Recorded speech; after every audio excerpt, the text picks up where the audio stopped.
ಬಗೆಯು ಆ ಚೆಲುವೆ ಹೆಸರು ಗೌರಿ.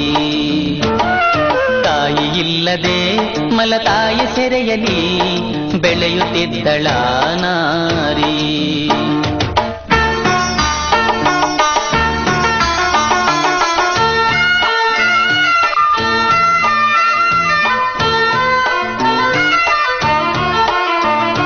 ಪಾಪದ ಹುಡುಗಿಗೆ ರೂಪವಾಯ್ತು ಶಾಪ, ಹೂವಿಗೆ ತಟ್ಟಿತು ಬೇಸಿಗೆಯ ತಾಪ. ಅಪ್ಪನ ಮುತ್ತಿತು ಬಂದು ಮೃತ್ಯು ಕೂಪ, ತೋರಿದಳು ಮಲತಾಯಿ ರಾಕ್ಷಸೀ ರೂಪ.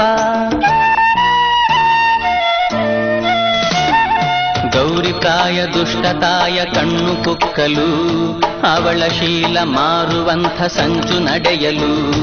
ಗೌರಿ ಪ್ರಾಯ ದುಷ್ಟತಾಯ ಕಣ್ಣು ಕುಕ್ಕಲು, ಅವಳ ಶೀಲ ಮಾರುವಂಥ ಸಂಚು ನಡೆಯಲು. ನೀತಿ ತಪ್ಪದ ಹೆಣ್ಣು ಅವಳು, ಅನ್ಯಾಯ ತಾಳದೆ ನೊಂದಳು. ಶೀಲವತಿಯು ತನ್ನ ಮನೆಯ ತೊರೆದಳು, ಗೂಡು ಸಿಕ್ಕದಂಥ ಹಕ್ಕಿಯಾದಳು.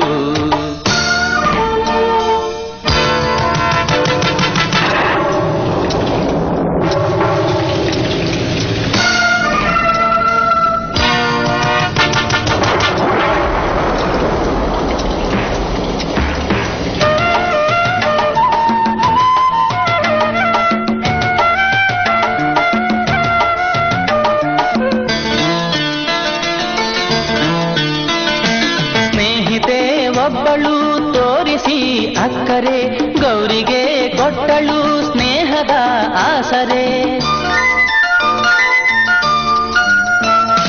ಸ್ನೇಹಿತೆ ತೋರಿದ ಕರುಣೆಯಿಂದಲೇ ಸಿಕ್ಕಿತು ಒಂದೆಡೆ ನೌಕರಿ ನೆಲೆ.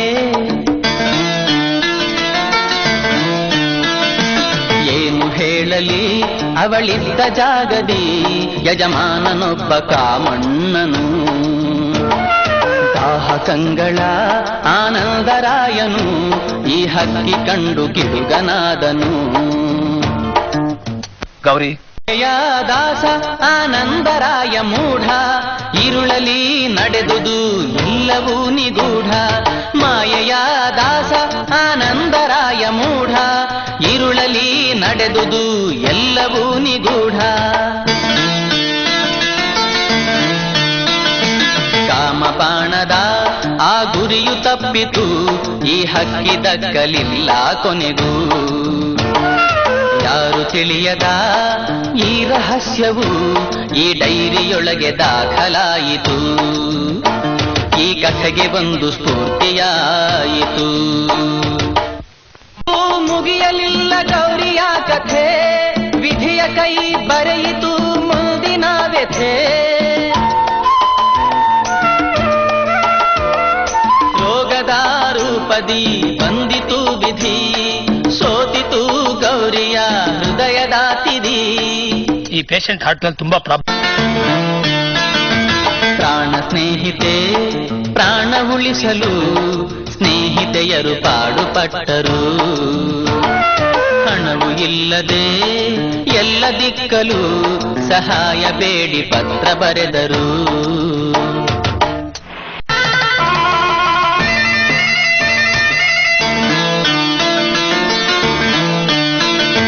ತಾಳಿ ಕಟ್ಟದೆ ಸಪ್ತಪದಿಯ ತುಳಿಯದೆ ಗೌರಿ ಜನರ ಮುಂದೆ ವಧು ಆದಳು.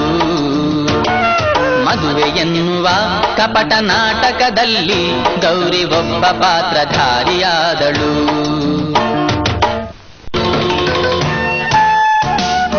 ಏನು ಮಾಡಲೆಂದು ಹೋಗಿ ಏನೋ ಆಯಿತೆ, ನಿಂತಿತಲ್ಲೇ ಸುಳ್ಳು ಮದುವೆ ಆರತಕ್ಷತೆ.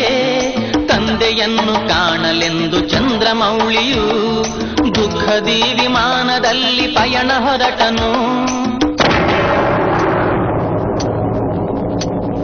ಕಾದು ಎದಗಿತೋ ಘೋರ ದುರ್ವಿಧಿ, ಪಾಶ ಬೀಸಿ ಸಾವ ತಂದು ಸೆಳೆಯಿತವನನು. ಒಂದು ವಿಚಿತ್ರ ವಿಧಿಯ ಕೈ ಬರೆಯಿತು ಮೂರನೇ ಪಾತ್ರ.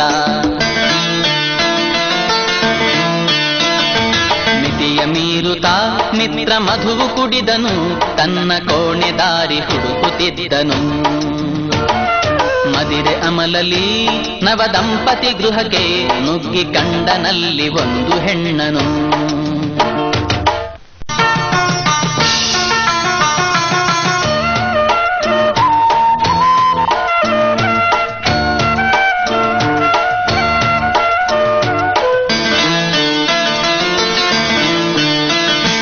ಮದಿರೆಯ ದಾಸ ಮಧು ಕೂಡ ಮೂಢ, ಇಲ್ಲಿಯೂ ನಡೆದುದು ಎಲ್ಲವೂ ನಿಗೂಢ.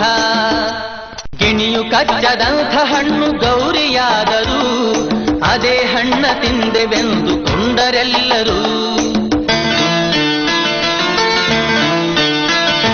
ಹೆಸರು ಸೋಕದ ಆ ಮುದ್ದು ತಾವರೆ ಗೌರಿ ಕನ್ಯೆಯಾಗಿಯೇ ಉಳಿದಳು, ಕೊನೆಗೂ ಕನ್ಯೆಯಾಗಿಯೇ ಅಳಿದಳು.